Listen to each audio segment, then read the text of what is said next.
Hey everyone, so today is a very special episode because we've got not one but two guests, as you can see, both from a lovely company called Spotler, who are called something else before. That's Communicator. when we met. Yeah. And you'd actually have that alligator or crocodile. Yes. I couldn't tell what it was. It was like an inflatable that you gave away at your shows. So we met like years and years ago at a trade show. Yeah. And I've attended a few of your events. You have. And I've also learned so much from the stuff you guys put out online. So it's been really helpful. So who am I joined by? So I'm joined by Jess and also Richard. So Jess is the marketing manager at Spotler, and Richard is the partnership manager at Spotler. That's right. And they are both here in our lovely offices.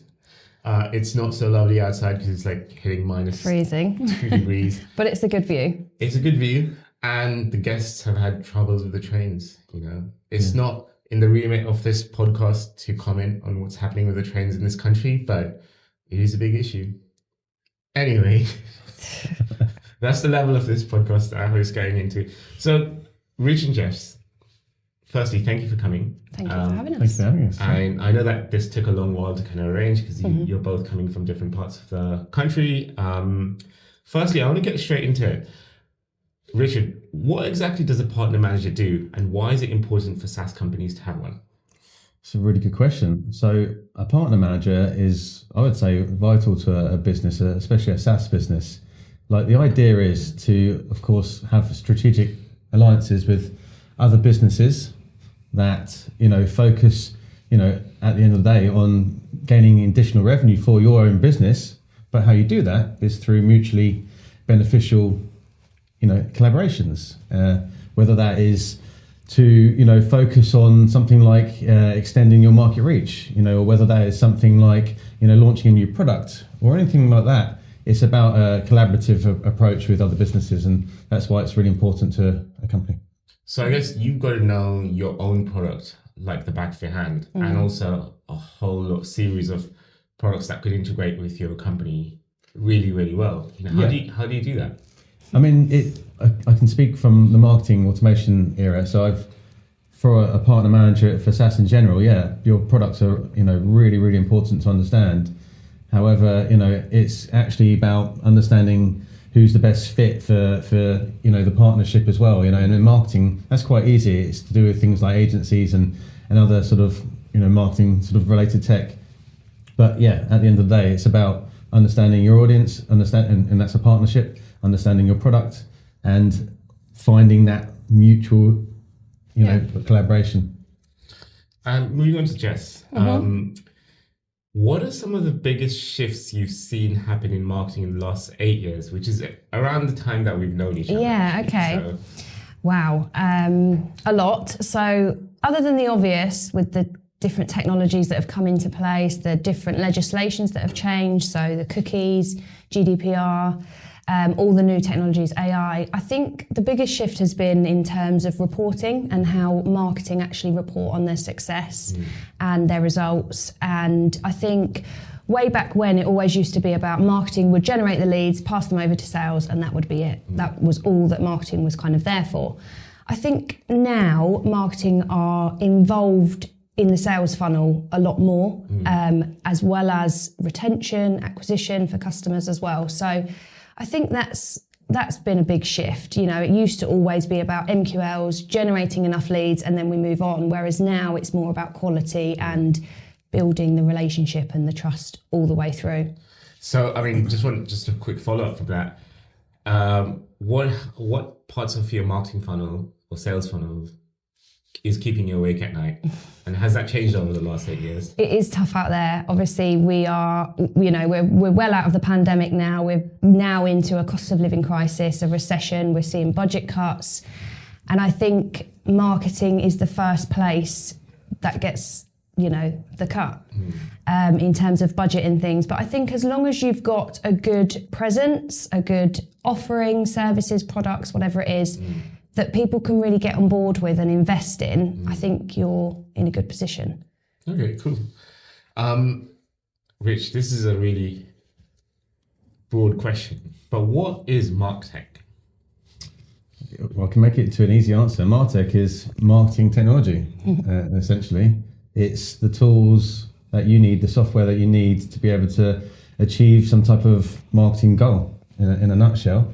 That could be anything from email marketing platforms, could be include your CRM, customer data platforms nowadays. It's anything to do with software that is marketing related. So following up from that, how do you ensure your partners gain as much value from being with Spotler as possible? Because you're sometimes, I guess, you're even competing with other marketing companies, but you're partnering up with them. Maybe they complement different parts of spectrum. You don't, I guess you don't cover for your customers. How do you do that? Yeah, I mean, how we give them value is that, again, it's going back to it's about understanding what their interests are actually. My goal is to boost revenue, of course, that's for any business, but you do that with understanding what their needs are and what their goals are.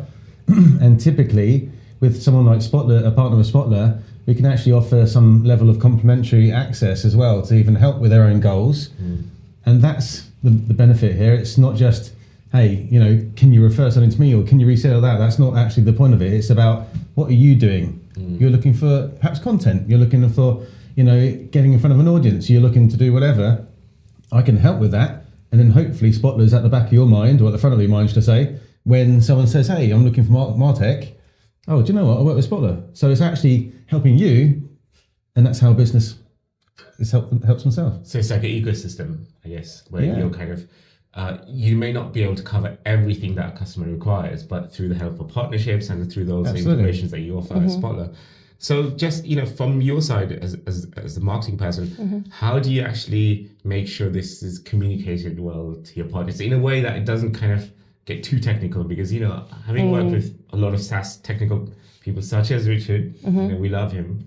Because you've got to translate that technical speak into something that... And I think there can be a lot of conflict of interest as well, because we have got multiple partners that do similar things. So I think we've always got to keep their interests and the loyalty and stuff in their mind. But I think it's a good thing. And I think our customers, they're always looking for content, video, tools and stuff. So it's always good to have a library of people that we can go to offer to our clients. I mean, as in terms of the way it's presented, partnership marketing is probably very, very different to how you communicate with your customers who've never heard of you.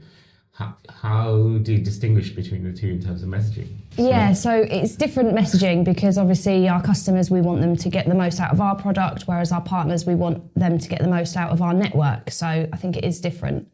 So essentially, like, one message is trying to get them through the door, and the other one's kind of keep them through, kind of retain them. So because you're constantly adding value.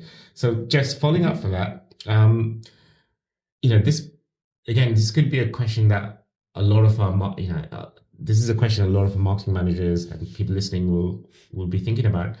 How do you stay up to date with the latest ways of marketing? Not necessarily for Spotler, but within what's going on with other companies. How do you kind of keep up to date with that? And are there any places that you go for inspiration, or are there any companies that you're looking to? Yeah, definitely. And I think being a marketing automation provider, our clients and our partners look to us for inspiration, and they think that we like to position ourselves as thought leaders, and we know what we're doing in this realm. So I think we have a team in-house of designers who are fabulous, which I know not a lot of marketing teams have. So we feel very lucky to have that.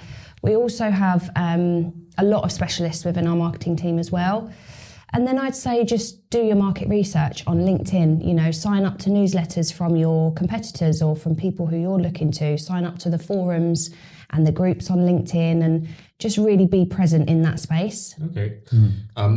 In terms of the same question for you, Richard. How do you keep up to date with? Yeah, I do a few things. So for one thing, at the office, if you have an office anymore, that is they subscribe to I can't think what it is now. What do you subscribe to? There's a magazine that is always on each desk, and it comes out each month, and I read that oddly. Your lunch break, you sort of sit down at your desk at a desk, in the lunch hall, and there's like marketing magazines around, and they're really, really interesting. So that's how a lot of the ideas I get for topics of conversation is that. But again, it is kind of like podcasts, like signing up to something like this and understanding what other people's thoughts are, to find who perhaps your favorite thought leader is and follow them and on LinkedIn and stuff, and they'll post stuff and all that. It's just getting out there and listening. But rather than doing work on the train to work, why don't you listen to your favorite podcast or something like that? And that bite of information might be really useful for your conversation tomorrow. So I mean, I guess delving a bit more deeper into that, I was Googling this morning, and I think there was a report or this map which came out, which had like Martech map, and it was like every year there's no new logos, and it's like, I think the last one I saw was like 11,000 Martech companies. How do you determine what's actually relevant, and what you think this isn't going to stick around? Because you've been in the industry for a while. How do you determine what's going to be useful, what's actually something that you should keep an eye out for, whereas what's something, this is... For other Martech, yeah. I think they're all irrelevant apart from Spotler, I'm afraid. That is the only one that's relevant, really. So it's quite an easy answer to that. What a shameless plug. That's it. So, I'm joking. God, you're right. There's so many Martech companies and agencies as well. Do that's another statistic related to that. There's like 25,000 agencies on LinkedIn in the UK, it's ridiculous. They're all saying that they do something different. Like Martech, they all do something different. What's relevant is that they have to have, it's not your features and benefits and things like that. It's not even the product. It's like, what does it fix? What is the problem? Solution. And that solution, do you fix that solution, whatever that is? And then you're going to be relevant. And if you don't fix that solution or a solution, you're not unfortunately going to be relevant. Yeah, that makes sense. And Jess, similar to that, in terms of there's always the latest and newest thing coming out in marketing almost on a day-to-day basis. How do you determine what's relevant for Spotler and what to do and what not to do? I think split testing, we always used to say that marketing is like a playground, because there are all these ideas, all these technologies that you can do and all these methods. So I think split testing, if you have the opportunity to do that, that's how you're going to really tell what your audience is interested in. And obviously you're going to have multiple different audiences. You're going to have to split test per audience. Can I add to that as well? Yeah. Personalization is a good one as well, in terms of split testing, but you could do it on interests, to understand what, and then they will engage in what their interests are, and then you can take note of that. Yeah, it's that as well. It's rather than just the images and the content. It's like it's all about personalizing it, isn't it? And seeing what their interests are. Let them choose. Excuse me, which direction they're going to go down. Perhaps with split testing and stuff like that. So. Has there ever been a moment where you've conducted a split test and it has really challenged your views? Yeah, more times than one. Can you tell us? So I think we either did a spelling mistake or sent one out with no subject line, and it got even more response than the one with the subject line. So we were like, that's strange. Obviously we wouldn't. Subject line one, wasn't it? Yeah. Obviously we wouldn't do it all the time, but it was just interesting to see. Accidental? I think no, it was a split test on purpose. Yeah. So you do one with a spelling mistake and one without a subject line to see, what's happened. But I think the subject line happens because in your busy inbox there's a gap, and you're like, it stands out a bit more. You click on the gap, and actually, this is listeners or watchers. This is interesting. It's not being recorded, is it? No. Yeah. Don't give away our secrets. Secret sauce. No. Oh, that's really interesting. Yeah, it is, yeah. Because, I guess, we're all emotional creatures. And we have certain likes and tastes or, kind of theories of the world. And it's hard when your ideas get challenged because, you've got to actually look at the data and say, oh, this data is saying something otherwise. Yeah. So, I really like that. Yeah. It goes against everything that you have learned and you've been taught and stuff. But, yeah, sometimes you just got to go with it, haven't you? Because that's... Yeah, an email's to be opened, actually. That's the first goal of an email, to actually be opened. And then hopefully someone takes an action, but it has to be opened. So, moving on to the next book, because this is an interesting topic we can actually go into more detail in its own right. If someone's watching or listening and they want to get into the world of partnership managing, managing partners, what advice would you give them? Where should they start? Or if someone's at a SaaS company and they're thinking, we should start a partnership scheme. Or, how do you go about even doing that? Yeah, good question. That's exactly what happened. We've had partners for 15 plus years. You mentioned Communicator. Actually, Communicator is part of the group called the Spotler Group. So it wasn't that Communicator turned to Spotler. It was, merged into the Spotler Group. And actually, we've got like 400 partners. It's crazy. But they're not all in the UK. They're actually spread across UK and Europe and stuff like that. And my role was that although we have partners, that how do you start that department, if you like, that actually focuses on that. So I did exactly that. And it's about, first of all, understanding who your potential partners are, your market, if you like. What would actually, enhance what we do, or what would be a synergy. There's lots of different angles you can sort of look at it. What would complement, and then seeing who they are. And actually, again, to help a new partnership manager, it's as much as your manager wants it to be about how much revenue you can make. It's not about that. It's like, how can you help that partner do what they want to do, and that will naturally come back. It's make a deposit before you can make a withdrawal. You can't just go to someone and say, "Sons, can you refer me every time you speak to someone?" Like that. It's not like that. It's about, how can I help you? What are you interested in? Is it content? Is it getting in front of my audience? Is it doing a video somewhere? Let's do that. And then hopefully the karma is that naturally people will think of you when an opportunity comes up, and that's how a relationship works. So I don't know if that answers that question, but a new partnership manager, it's about what's important to your partners, actually. So it's all about creating relationships. Yeah, absolutely. And if it's complementary to something your customers already, it's a company that your customer's already working with, then it's a bonus. So I think this ties back to a thing.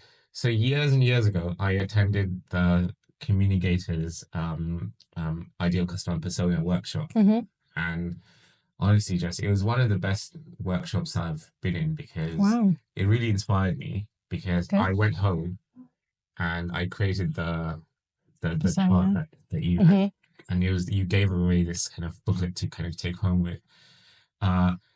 It to the point where we've got a calendar invite that recurs every 3 months, every quarter, where we kind of keep looking at the customer persona. Oh, nice.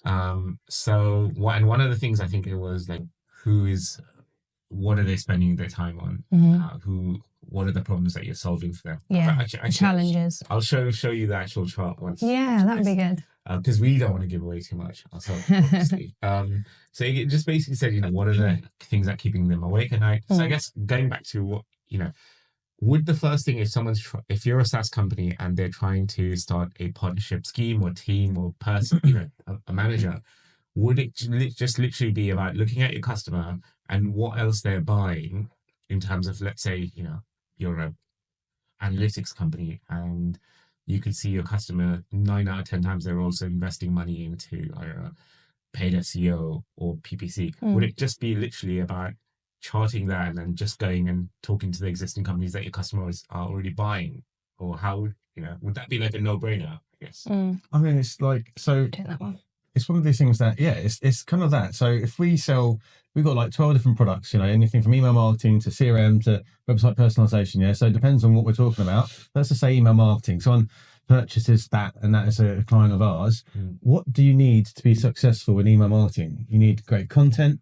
You need a website to be pointed to. The website needs to be optimized.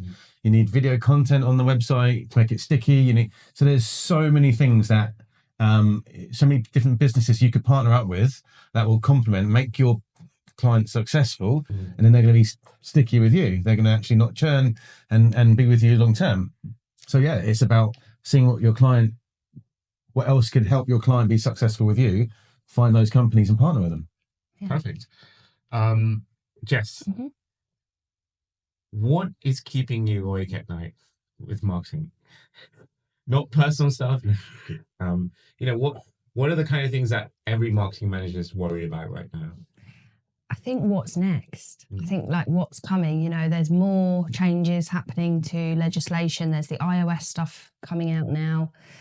We've got a webinar on it actually coming up in December. Yeah, I just think how to keep on top of it, how to, sales are hungry, customer account managers are hungry. They want to, so it's a constant battle of how are we going to do this? And like for anyone listening who maybe is getting overwhelmed, because we had a guest on a few days ago where she spoke about mental health in the world of marketing, because you're being pulled at different directions. What advice would you give to someone who's feeling overwhelmed? I mean, I'm not a mental health expert, so don't take it Bible, but I think just as long as you know your shit, if I can swear, have your evidence, make sure you know what's working and what isn't, make sure you know what your budget is, keep your team updated, just, checking in on everybody every now and then. And make time for yourself as well.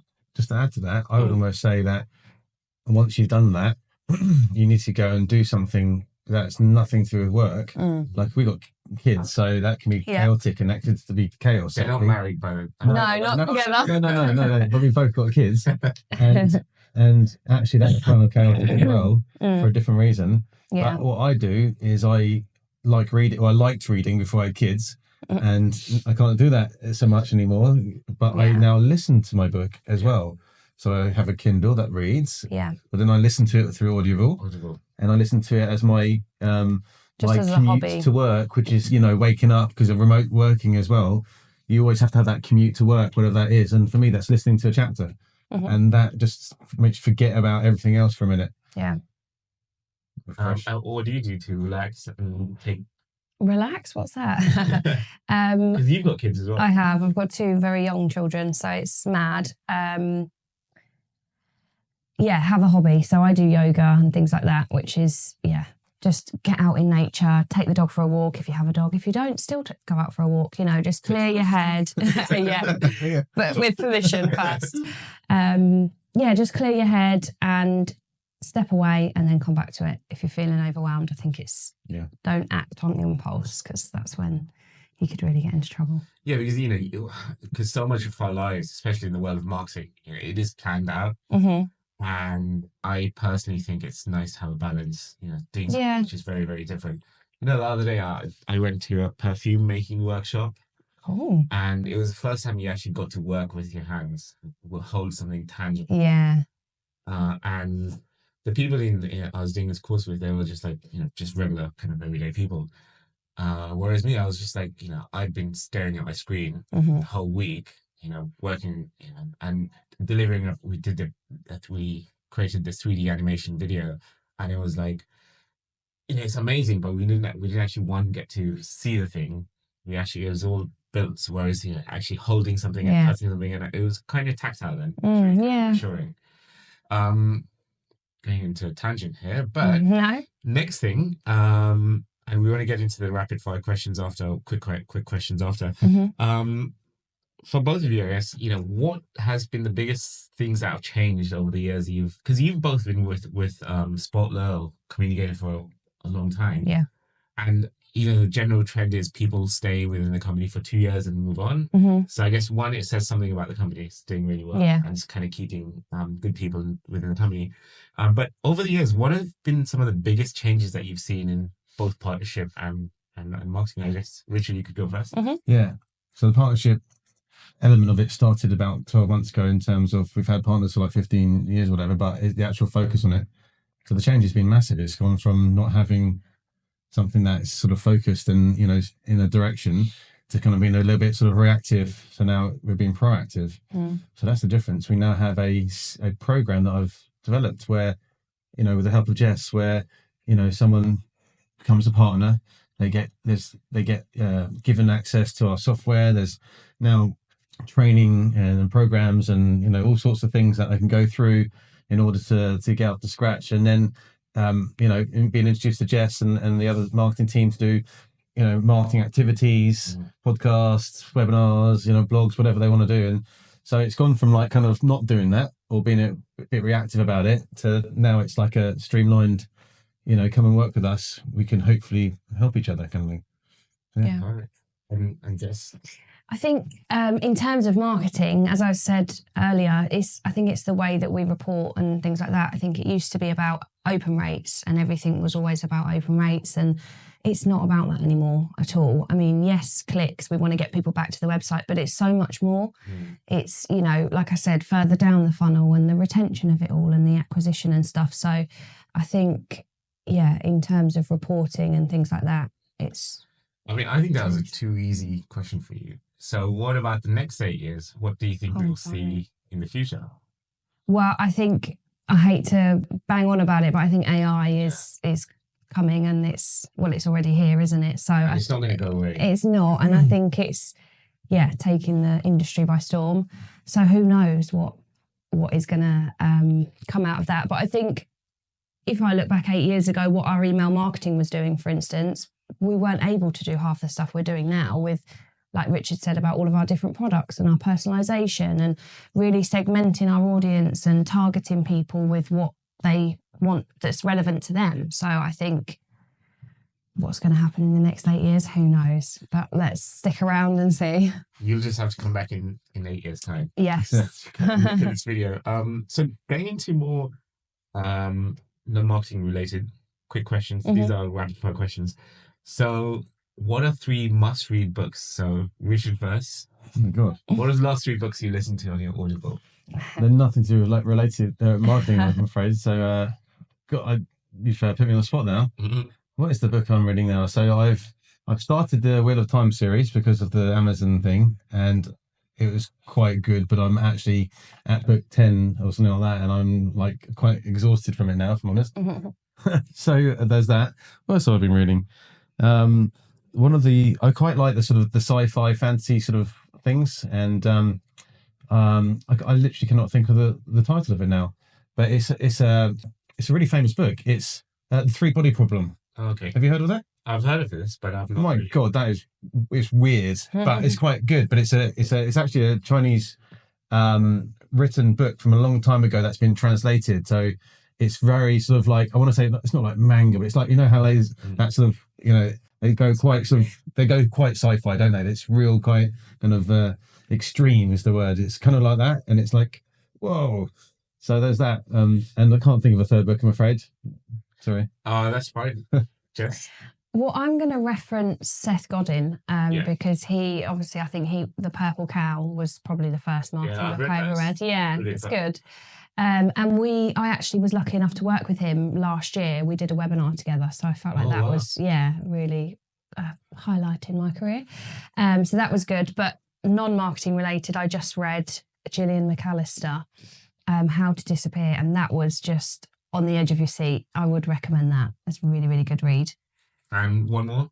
It could be marketing, it could be anything that's inspired. Well, like you said, it's mainly kids' books nowadays, isn't it? So The Whale and the Snail. I like what's his name? Harley Coben. Is that his name? And he's done Coben, I think. That's it, Harlan Coben. Yeah, he's done a few Netflix series now. I've read a couple of his books over the summer. Yeah, he has got this Netflix series, and I watched one of them, and I think after 3 episodes, I stopped. I don't know why. I should go back into it. Yeah. The thing is, a lot of our guests, you would know, have been they don't have kids, so like having kids really, really limits your time to be able to do anything. So let that be a lesson to you all. Don't have kids. Podcasts. Do you guys listen to podcasts? What are some? You can name one each if you like. What are some podcasts that you can really tune into on a weekly basis? There's a good marketing one which is called The Nudge, which I think is good, and that's about like behavioural and science in marketing. So that's always really good. Should we reference Interesting Contents podcast? Has some great guests on there. Amazing guests. I think. What about you, Rich? Do you know what? I actually don't get to listen to many podcasts, I'm afraid. I burn through about 5 books a month, and I'm just addicted to books. So in the morning it is books for me, actually. Although podcasts are interesting. For a lot of me, it's books. So it's still like in the world of audio. Oh yeah, absolutely. But it is a chapter or stuff like that. I like magazines. So as I was saying, at the office, it's kind of actually I pick up stuff. Like physical, yeah. A good one is a bit of a guilty pleasure here, but Vogue and Spencer Matthews. So they're married. They have a joint podcast. Some people might not know who they are, but it's just really lighthearted. He just doesn't take himself seriously, but there's also an element of he's done really well for himself. So there's like an entrepreneurship These are the, element as well, which is good. Spencer's the person from Made in Chelsea. Yeah, he something started like off that. on. I think they're quite a well-off family in their own right. Because I think his brother is married to Kate Middleton's sister. Oh, okay. And they, yeah, but yeah, no, it's really good. He started a non-alcoholic brand drink, so and that's just gone. Yeah, he's done really well with it. So it's nice to hear. You know, what I like about these things, it's a story that Hmm. you kind of get hooked in. So a few years ago, there was an office that we had. We were in Soho, and someone from Made in Chelsea was actually there.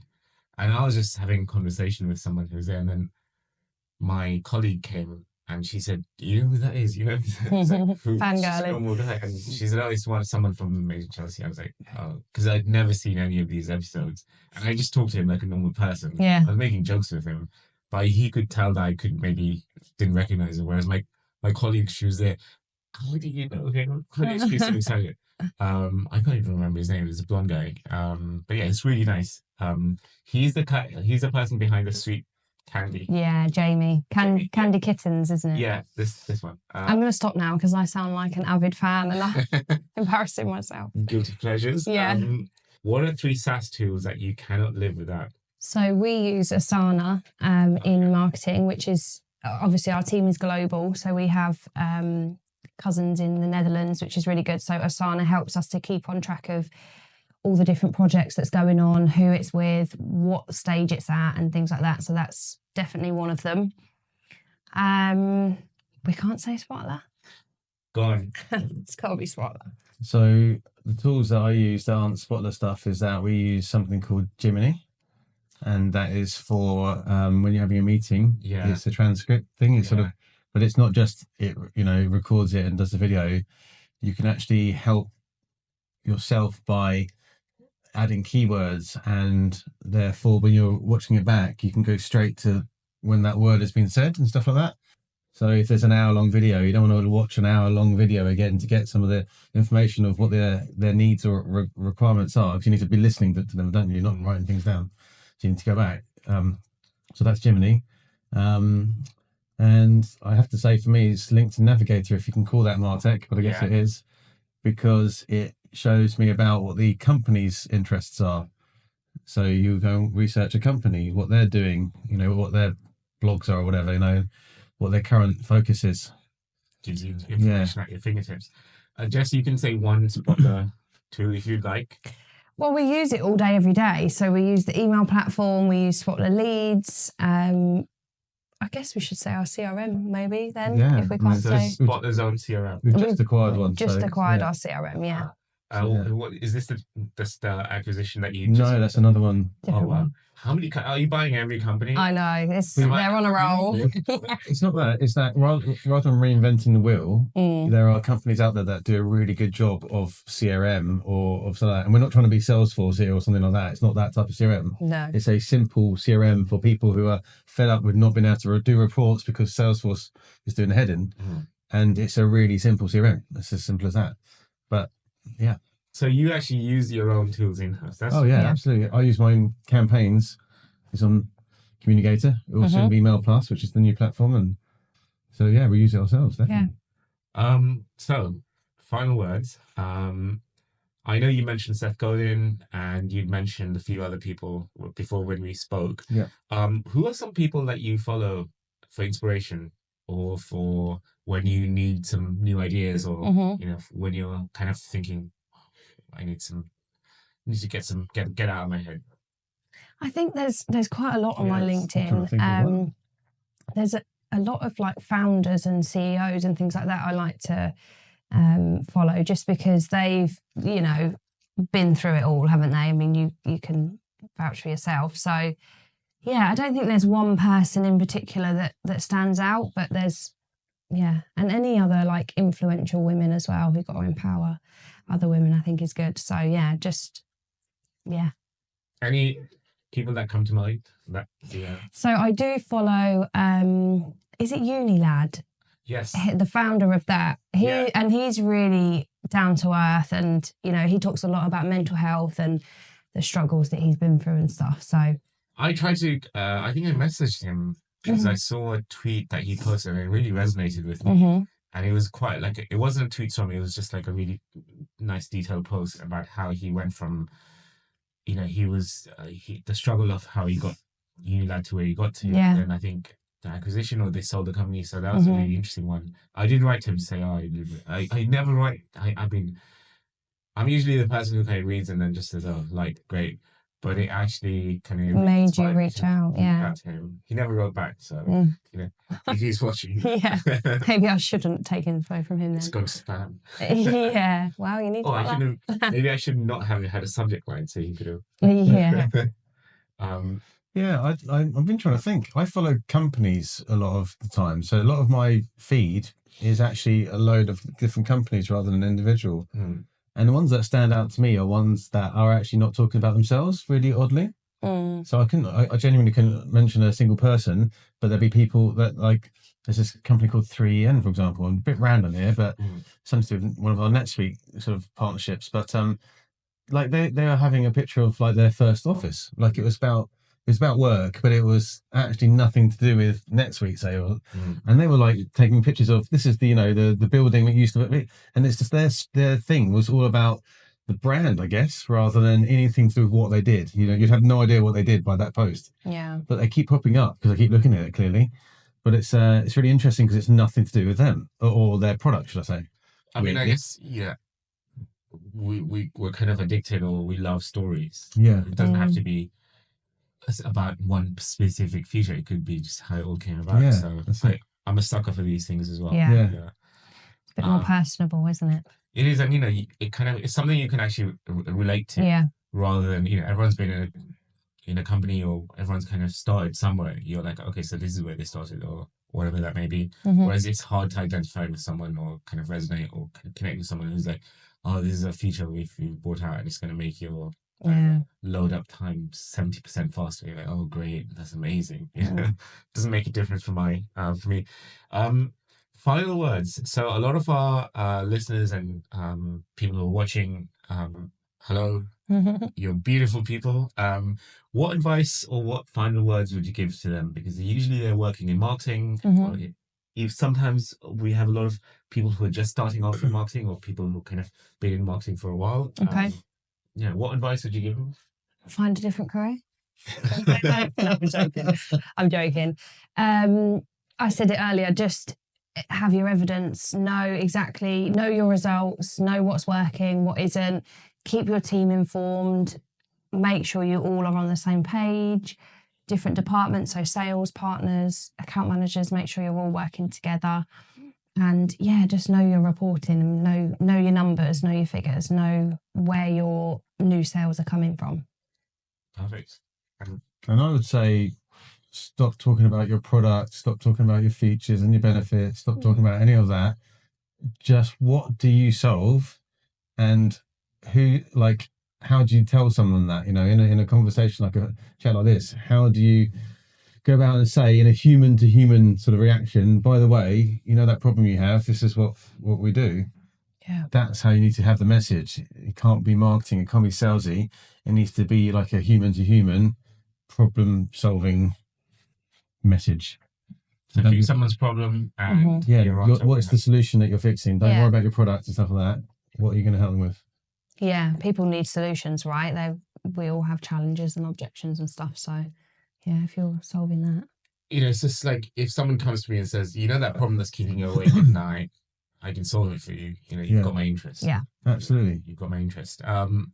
So on that note, how can people get hold of you if they wanted to find out more, or maybe if they're running a SaaS company and they wanted you to buy them, which will probably happen at the rate you're going.